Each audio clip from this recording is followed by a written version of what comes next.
Chapter 2. Who is Dr. Farrow? When Salahadin was having breakfast the next morning, he was called to the telephone. It was his friend, Dr. Earle. "Welcome back to London," said Dr. Earle. "My wife and I want to know if you'd like to lunch with us today." "Yes, I'd like that. Thanks very much. I'll get a train from Waterloo and I'll be at your house by 12. Peter Earle lived in Richmond, a suburb of London. Salahadin knew it well. He had been there many times before. After breakfast, Salahadin had some time to wait before starting out on his journey to Richmond. He remembered the book he had bought the night before. He unwrapped it and read what was written on the back cover. Salahadin started to read the book, but soon it was time to leave for his train to Richmond. The Mystery of Queen Axtate. Dr. John Farrow. Dr. Farrow's research provides new answers to some of the many questions about Queen Axtate. These questions have puzzled archaeologists for many years. Who was Queen Axtate? What was the curse of Queen Axtate? Why was she called the Queen of Death? Dr. Farrow also gives his answer to the most important question: where was Queen Axtate buried? In Dr. Peter Earle's sitting room, Salahadin looked out across the street to the Richmond Park. He watched an old man with his dog. "An Englishman and his dog," said Salahadin. "I've never been able to understand the English and their love of dogs." "And you Egyptians, my friend," replied Peter Earle. "What about your cats? Your ancestors, the ancient Egyptians, loved cats, didn't they?" They both laughed. "Talking of ancient Egyptians reminds me of something," said Salahadin. "I found a new book in a bookshop in Piccadilly last night.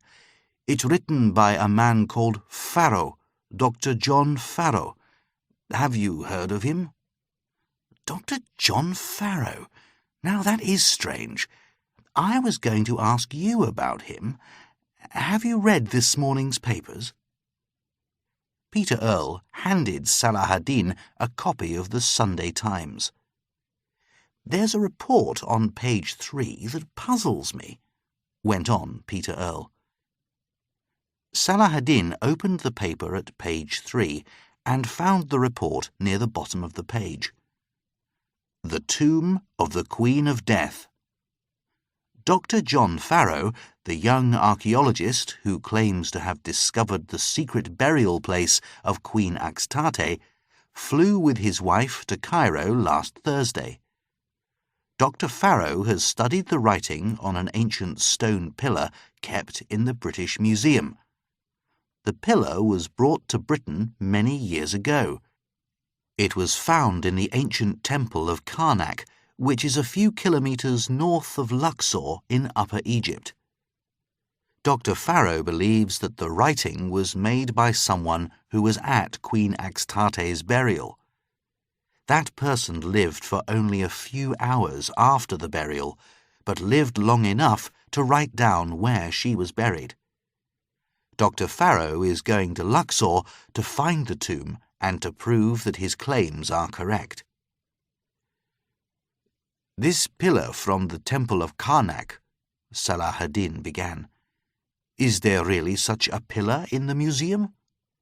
"Yes, there is, and it's got some marks on it which might be writing, but no one is certain." "It seems that Dr. John Farrow is certain," said Salahadin. "Who is Dr. Farrow? Why haven't I heard his name before?" Peter Earle told Salahadin what he knew about Dr. Farrow. "Farrow is about 28 years old. He was a brilliant student at Cambridge, one of the best there has ever been. But after he got his doctorate, he changed completely. He left Cambridge about 3 years ago and went to live with some friends in Wales. He didn't write any letters. He didn't tell anyone about his visits to the British Museum and his interest in the pillar from Karnak. He has written this book, and now he has gone off to Cairo. And his wife has gone with him, said Salah-ad-Din. I didn't even know that he was married, said Peter Earle. And he's never been to Egypt before, went on Salah-ad-Din. He doesn't know how hot it is. It's too hot to search for a tomb near Luxor at this time of the year. Yes, he's not going to find it easy. Who else knows about the writing on this pillar? Asked Salah-ad-Din. The man who knows most about it is your friend Professor Gamouchian, and he's in Cairo. Perhaps I ought to be in Cairo too, said Salah-ad-Din slowly and thoughtfully. Many people would like to know where the tomb of Queen Astarte is, and I'm not speaking about scholars and archaeologists. I'm thinking of smugglers, like the Amsterdam ring. Yes, you could be right, Peter Earle agreed. The Amsterdam ring would like to know where the Queen of Death is buried. The treasure in her tomb will be worth millions of pounds. And here is a report in the Sunday Times where everyone can read about it, said Salah-ad-Din.